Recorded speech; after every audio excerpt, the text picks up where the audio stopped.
5 books and counting. The Tales from the Omni Vault continues to expand as a universe. Go ahead and check the links down in the description to get your copies today. Hello, ladies and gentlemen. I am the Omni viewer, and yeah, I'm here to talk about Godzilla -1 spoilers. So if you still haven't seen the movie yet, now is your time to click away before I get into the really heavy stuff. So, you ready? All right, let us begin. Where to start? How about with that ending? Like, this is an ending that I think really ties together the idea of the movie being a true tragedy. It's kind of, I guess you could call it bittersweet because there is a lot of optimism present, but there's also a real darkness at the end. Like, sure, everybody involved in the operation to destroy Godzilla lives, which is very much counter to what the first movie did. The very, very first movie. You remember that required a heroic sacrifice. But here, they specifically designed it so that nobody had to die except Godzilla.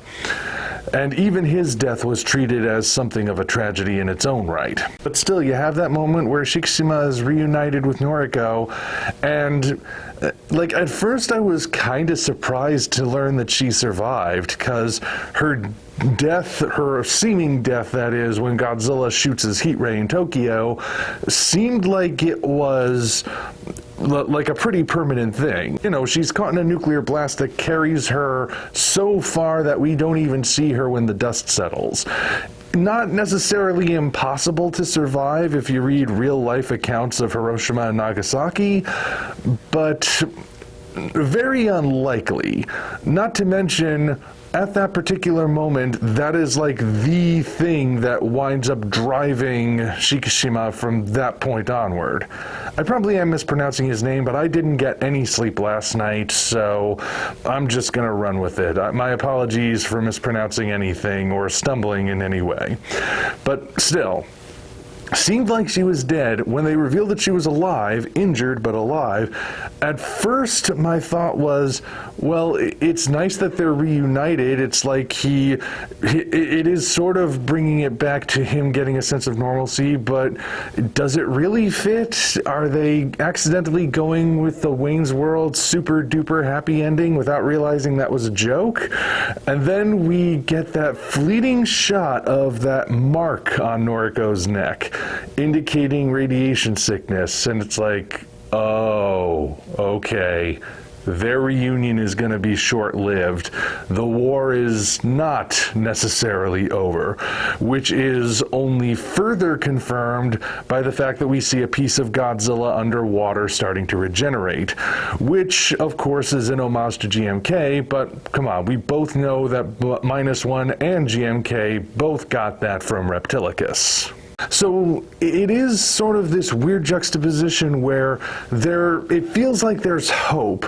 It feels like there's a reason to live now, that things will be brighter, and yet there's still this underlying darkness, this acknowledgement that things haven't really gone back to normal and can't go back to normal, and the problem will come back somehow. It's an interesting way to end the movie, and of course one that leaves the door open for a sequel. And I may as well share my thoughts on whether or not I think a sequel needs to happen. Now, I'm of two minds about it. On the one hand, I would like to see where this could potentially go. Setting up a retro Godzilla series has all kinds of potential, whether they keep it completely grounded in real-world history, just with Godzilla and maybe some other monsters showing up, or whether it winds up going full alternate history, diesel punk, whatever. It could be really interesting to see. I do think there's more potentially to tell here in terms of story. But if we didn't get a sequel, well, I'd be fine with that. A movie doesn't necessarily need a sequel in order to have staying power. It would be great, like I said, but if Godzilla -1 ends up being a standalone, Well, it's one heck of a standalone, isn't it? You know, I avoided saying this in the first video because I was still processing my overall thoughts, but having given a bit more time to thinking it over, I do think that Godzilla Minus One is the best of the modern Godzilla movies we've gotten up to this point, be they from Japan or America. Not necessarily the best Godzilla movie ever, I don't know if I would go that far, but of the modern batch, the Reiwa period and the Monsterverse combined, I do think it trumps them all. Now that's not to say I'm walking out on the Monsterverse because I like the way it presents the more escapist version of Godzilla. But if you're going to do a more serious, more thought-provoking version of Godzilla, I do think Minus One is the way to do it. And of course, Minus One, I will even say, does have an overall better story, better character development and such than the Monsterverse does. Not that the Monsterverse is bad, I do think it's got some good elements that often go unappreciated. But Minus One, I really do think is a step above. So, definitely the best Godzilla movie of this modern era. And I'm really looking forward to seeing it again at some point, whether I go back to the theater or I have to wait for a physical release.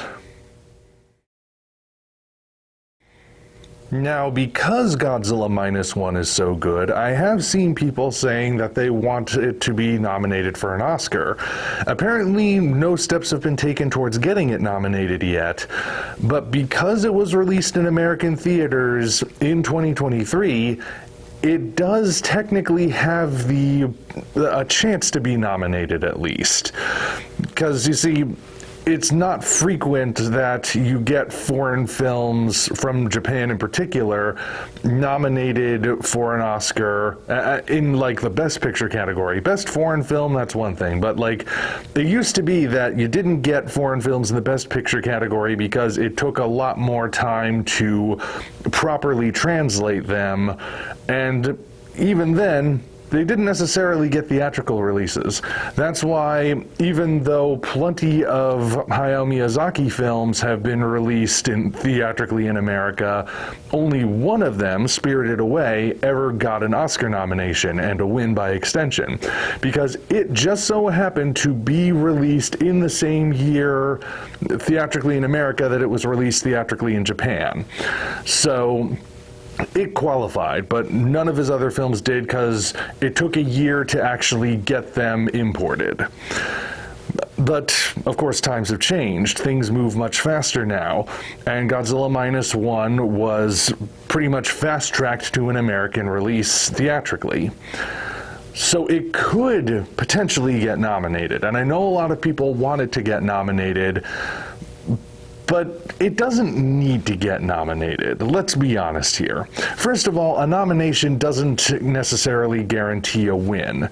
I mean, if it did, then what would even be the point of the Oscars? Moreover, though, since when did a movie need an Oscar win to legitimize it?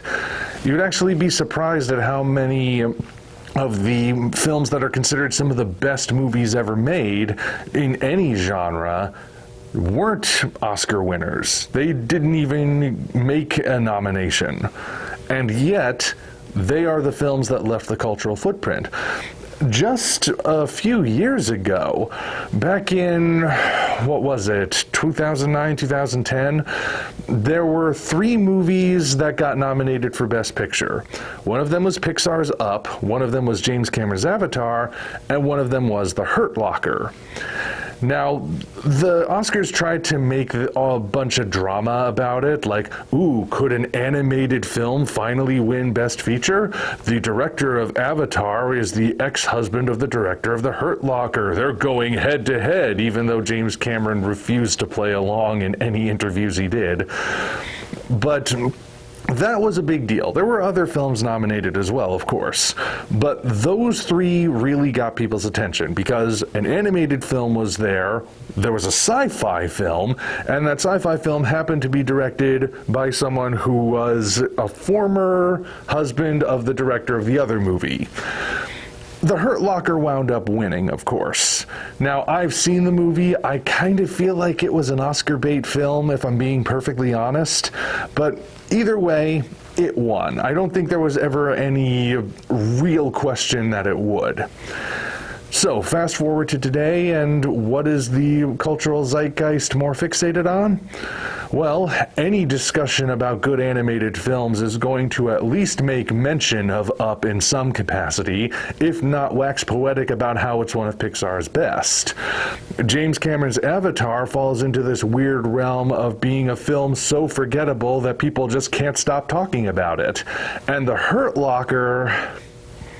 Be honest, when was the last time you ever heard anyone talk about The Hurt Locker? I haven't heard it mentioned in a while. I hadn't even actively thought about it for years, not until I came up with this particular thing to put in the video. It seems to have fallen off the radar. I mean, sure, there are still people who are going to say it was a great film and it deserved to win and everything, but in terms of the impact it left, it wasn't much. And that's just a recent example. There are many other examples from throughout history since the Oscars started, where you would look at certain years and you think, wait a minute, these movies were released in that year and the winner for Best Picture was something I've never even heard of? That's ridiculous. So, Godzilla Minus One doesn't need this. Besides, the Oscars are a joke anyway. Who cares if it gets an award or not? The point is, it is a great film, and it can stand on its own just as a great film. That's my philosophy anyway, but then again, I haven't bothered with the Oscars in years myself, because it was just too painful to watch after a while. Now, another thing I've seen pop up every so often is the nature of this movie's politics, though not in the way you might expect. I've generally seen three particular mindsets popping up when discussing Minus One's political stance. On the one hand, I've seen people say that the movie has no political agenda at all. On the other hand, I've seen people say that it is so overtly political, just like a Godzilla movie is supposed to be.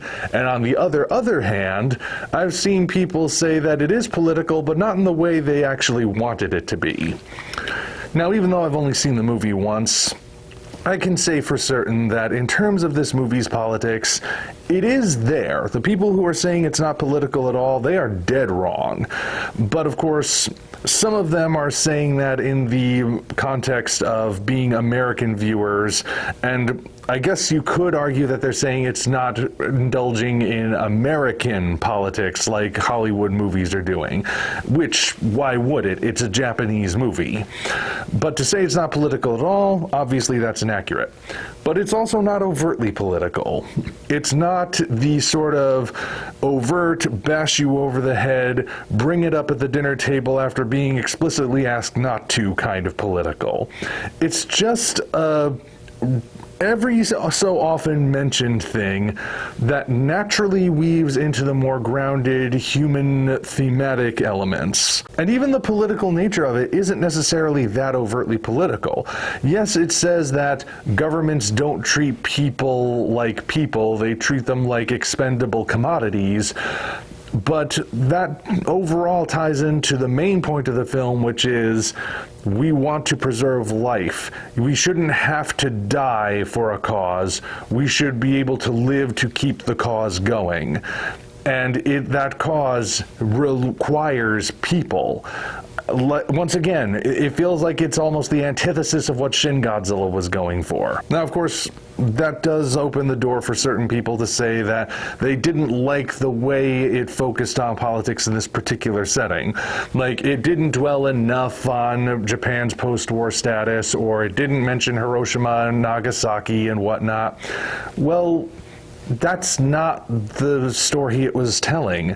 It was telling something that was far more focused. The story was about post-traumatic stress disorder, and, well, there's a lot more to it, but the point is, Godzilla Minus One does have a political element, but like a lot of classic films used to do, it exists naturally and is not shoving itself down the audience's throat, which is why people actually are liking this film, and why some people might even look at it and say it's not political in the slightest. Now, of course, I'd have to see the movie again to really go in depth about those themes, but I do appreciate the way that it was sort of naturally woven into the story. It didn't feel like I was being lectured. It felt like I was being told a story, and that's why people are praising this thing. So, yeah.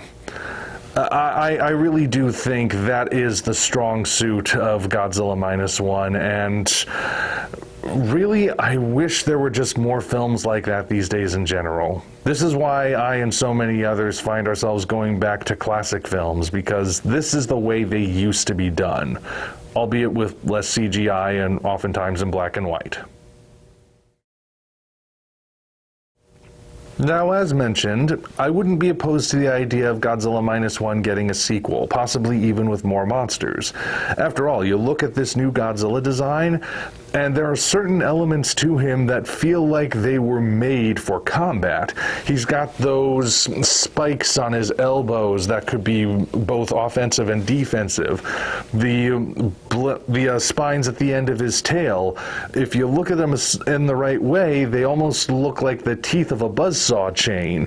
So those could be pretty deadly weapons. And of course, just the way Godzilla moves when he's destroying things, he is actively attacking them. And you think if he's that way against a building or a ship, imagine how he would be against another monster. But even if Godzilla Minus One doesn't get us direct sequel, I do think it's going to influence every Japanese Godzilla film moving forward. See, when Shin Godzilla did well, it set the standard for the Reiwa series, but it became pretty apparent that Toho just could not capture that lightning in a bottle again. I still recognize that Shin Godzilla did well, even if I think it was a horrible movie, but even people who liked that movie admit that when Toho tried repeating it with the Polygon trilogy and Singular Point, it just didn't land the same way. In fact, oftentimes it crashed and burned. It's like Toho did exactly what DC did after The Dark Knight succeeded. They thought, oh, let's Nolanize everything. Every superhero is the Dark Knight now with the New 52, because that's what we think people want. And that barely even lasted 5 years before they had to reboot and try and get everything back to normal, which they still haven't quite done. But anyway, Minus One is being very well received now. We know it's a financial success, both domestically and it's looking globally, and it's being better received than other films. Like, you could say that other movies like Shin Godzilla at least got mixed reviews, but Minus One, it seems like the vast majority love Minus One. So if Toho does not use it as the new standard for Godzilla movies and series going forward, I will be very much surprised. Speaking of surprise, though, that's what I don't feel about the success of Minus One, because it's a return to tradition. This is something that I think people have been craving, and it's what we've seen happen in kaiju and tokusatsu throughout this year. We also saw it with Ultraman Blazar and Gamera Rebirth. Blazar was, and still is, sort of a response to the Ultra series becoming just glorified toy commercials. It's clear that they wanted to make a series that was more in line with what the Ultra series used to be, which was just a good show that happened to have a toy line attached. And that is exactly what they've managed to pull off. Yes, some toyetic stuff still sneaks its way in every once in a while, but even when it does, it still feels natural. Gamera Rebirth felt like a response to the Polygon trilogy of Hiroyuki Seshita saying, yeah, that was a bust. Here's what I can really do when I'm not being given notes. And it felt like classic Gamera, just with a modern spin. And now, of course, we have Godzilla Minus One, which did not depict Godzilla as a giant plant or an overcomplicated math equation that could break the universe. It treats him as what he originally was. and arguably should have been even without all the experimental stuff. And people are responding to that. It goes back to that rubber band analogy, where you can only stretch a rubber band so far before it either breaks or returns to its original shape. This year, the kaiju genre has returned to its original shape, but it's still keeping certain new twists. And like I said, I do think -1 is going to reset the bar for Godzilla films and series in the future. I know I mispronounced films just then. Like I said, I didn't really get much sleep. However, that does raise a question. What about that alleged second season of Godzilla Singular Point? I say alleged, of course, because it's never actually been confirmed. The closest thing we've ever gotten to news about it is that one person who's working on it said on Twix that there's a second season that might happen or it might not happen. A lot depends on -1 and how it does, which some people are taking as confirmation that a season 2 is in the works, but I'm taking as confirmation that there hasn't been any active development on a second season in all of this time. Right now, I'm treating a second season of Singular Point the same way I'm treating that new Spawn movie that Todd McFarlane has spent a decade telling us will start filming any minute now. I'll believe it when I actually see the trailer. Still, though, let's just assume for a moment that there is some discussion about whether or not a second season will happen. Let's just suppose that's an option on the table. -1 is resetting the bar, and it's resetting things in a way that's gonna look a little more traditional, a little more retro even. There's no possible way you can rework Singular Point to fit that. The way that series played out at this point, I refuse to call it a first season until a second season happens. The way that series played out brought it so far away from anything traditionally Godzilla that there's no possible way a second season could be molded in a way that resembles -1. But if Toho goes ahead and greenlights it anyway, they do run the risk of releasing something that people aren't going to care for because they've already moved on. Singular Point will be viewed as yesterday's news. It's all about -1 and what's coming next that resembles that. So, where does that leave the potential for a second season? I see only one of two possibilities. Either they greenlight it, let it play out as it would have if -1 hadn't existed, and let the chips fall where they may, or they scrap it in favor of a different Godzilla anime project, maybe one that more closely resembles the new movie. But like I said, I am still skeptical that anything is even being done on that front.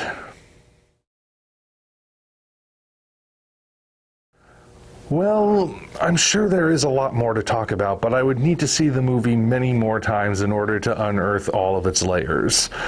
The point is, though, that I do agree that Godzilla -1 is the best Godzilla movie of this more recent batch. It's even, I would say, one of the best Godzilla movies ever. But I'm not necessarily going to say it's the best of all time. Not yet, anyway. I do have, like, a couple of things about it that I feel could have been done better. For example, I don't really think the soundtrack stood out especially well to me.